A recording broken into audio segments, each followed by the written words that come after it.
Bonjour, Monsieur Boudreau. Je m'appelle Desmond Aarons, si vous avez oublié. Et je suis excité de parler de la français et l'histoire française. Ça, c'est nouveau. Non, oui, vraiment.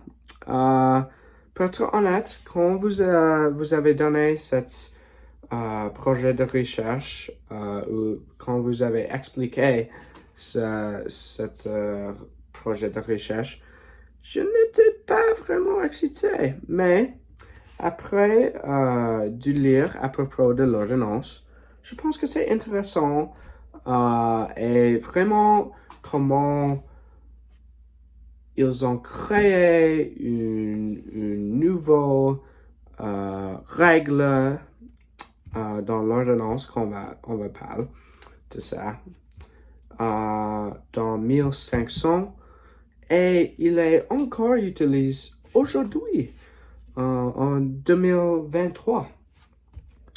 Il y a une grande différence entre les valeurs des habitants 500 années au passé, mais l'importance de l'ordonnance de vie écotarée est aussi grand que il est encore mis en œuvre aujourd'hui.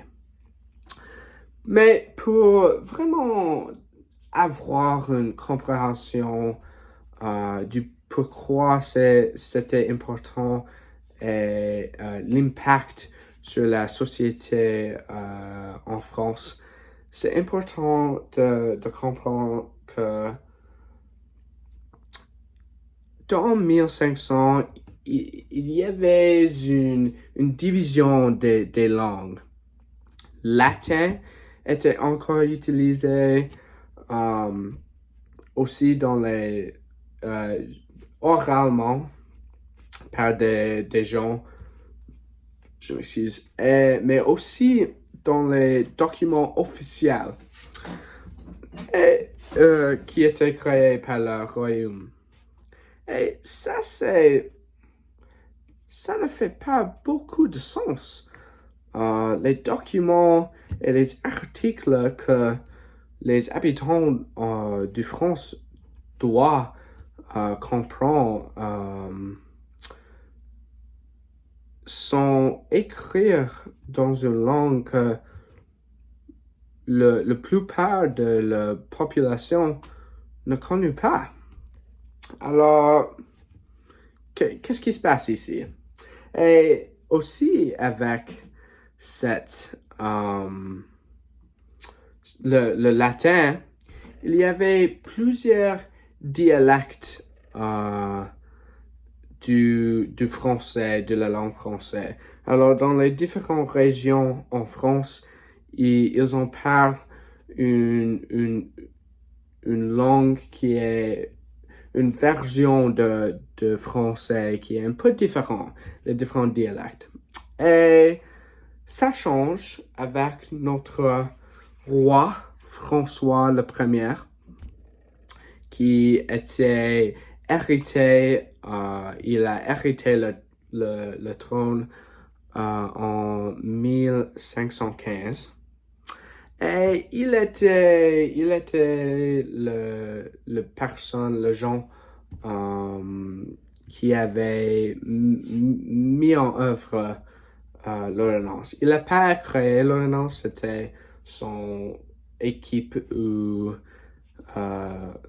des gens qui travaillent avec lui qui sont des professionnels dans les systèmes légaux et créer les articles.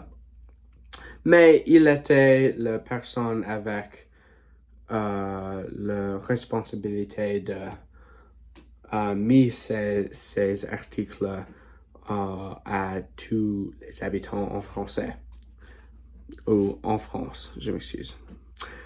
Alors, l'ordonnance, il était créé le 10 août en 1539 Et pourquoi le nom? L'ordonnance de Villers-Cotterêts. C'est quoi le Villers-Cotterêts?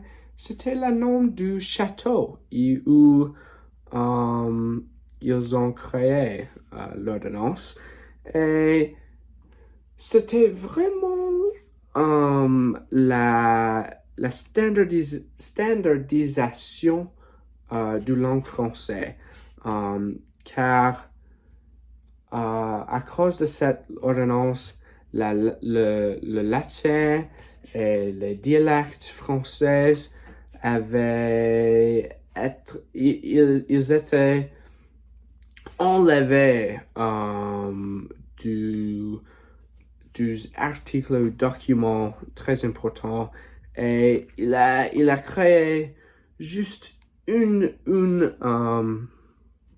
langue française qui doit maintenant être utilisée par tous les gens. Alors, c'était égal, mais aussi un peu...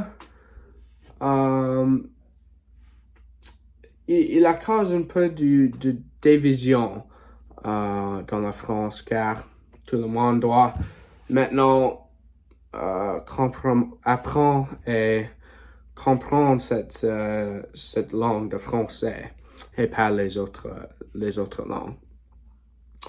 Et aujourd'hui, les articles 110 et 111 qui dit que tous les documents doivent être en français,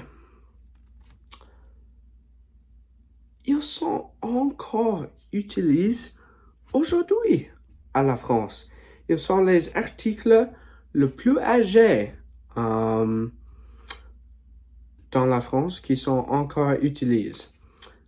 Il y a une différence de temps de 500 années, mais les valeurs ne changent pas. L'importance de ces articles, il reste. Il reste. Il est encore très important. Et je pense que ça c'est très important. Et ça c'est pourquoi l'ordonnance de Villers-Cotterêts, c'était un véritable tournant dans l'histoire de la langue et c'était le moment où la langue française a vraiment être poussée à tous les habitants français. Et ça, c'est pourquoi c'est très important et très intéressant pour moi. Merci pour écouter et à la prochaine.